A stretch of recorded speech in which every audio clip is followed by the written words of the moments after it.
का वोटर है तो ये जानकारी उनके लिए बहुत बहुत जरूरी है। चुनाव आयोग ने सिर नाम का एक नया अभियान शुरू किया है जो सीधे तौर पर वोट देने के अधिकार से जुड़ा हुआ है। चलिए इसे जरा समझते हैं। देखिए, ये अभियान 2 फेज में होगा। पहला फेज 4 नवंबर 2025 से शुरू होगा, जिसमें बूथ लेवल ऑफिसर्स यानी बीएलओज घर घर आकर वोटर्स की जानकारी को वेरीफाई करेंगे।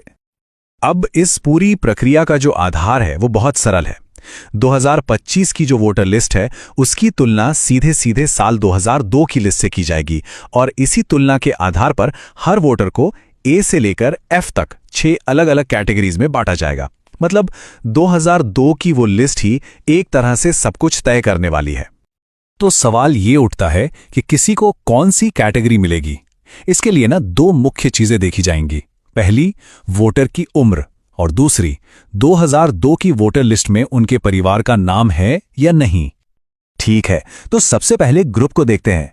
ये वो लोग हैं जिनकी उम्र 38 साल या उससे ज्यादा है, यानी जिनका जन्म 1 जुलाई 1987 को या उससे पहले हुआ है।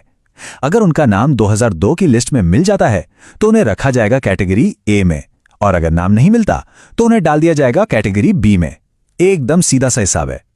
अच्छा, अब आते हैं दूसरे एज ग्रुप पर। यह है 22 से 38 साल के वोटर्स, जिनका जन्म 2 जुलाई 1987 से 2 दिसंबर 2004 के बीच हुआ है। अगर इनके माता या पिता दोनों में से किसी एक का भी नाम 2002 की सूची में है तो उन्हें मिलेगी कैटेगरी सी। लेकिन अगर माता पिता दोनों में से किसी का भी नाम उस लिस्ट में नहीं है तो फिर उन्हें कैटेगरी डी में रखा जाएगा। और आखिर में बात करते हैं सबसे यंग वोटर्स की, यानी 18 से 21 साल के वोटर्स की। यहां पर नियम थोड़े और सख्त हैं। इन्हें कैटेगरी ई में आने के लिए माता और पिता दोनों का नाम 2002 की लिस्ट में होना जरूरी है। अगर एक का भी नाम नहीं मिला तो उन्हें सीधे कैटेगरी एफ में डाल दिया जाएगा। तो ये जो A B C D categories हैं, इनका आखिर मतलब क्या है?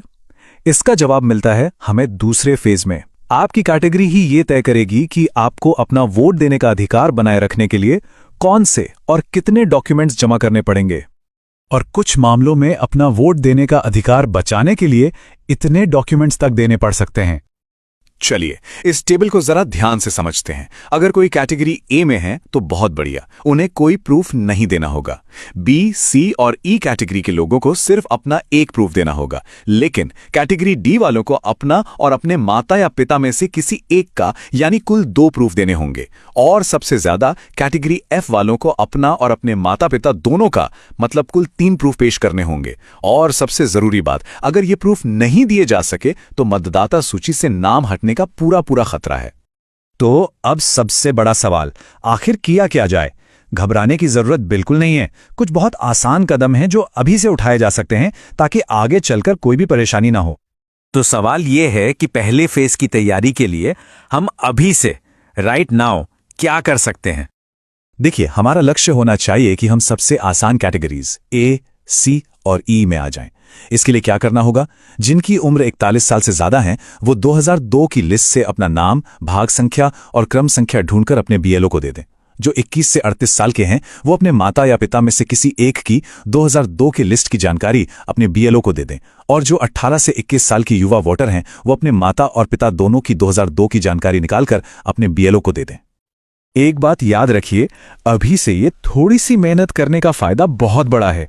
जब पहले फेज में बीएलओ वेरिफिकेशन के लिए आएंगे ना, तो उनके लिए आपको ए, सी या ई जैसी आसान कैटेगरी में डालना बहुत सिंपल हो जाएगा और आप भविष्य की बड़ी मुश्किलों से बच जाएंगे। आखिर में ये सारी मेहनत सिर्फ किसी दस्तावेज के लिए नहीं है। जैसा कि इस गाइड में कहा गया है, ये इसलिए है ताकि हमारा वोट देने का अधिकार बरकरार रहे और हम लोकतंत्र को बचा सकें। तो जागरूक रहिए, अपनी जानकारी तैयार रखिए और इस जरूरी संदेश को दूसरों तक भी जरूर पहुंचाइए।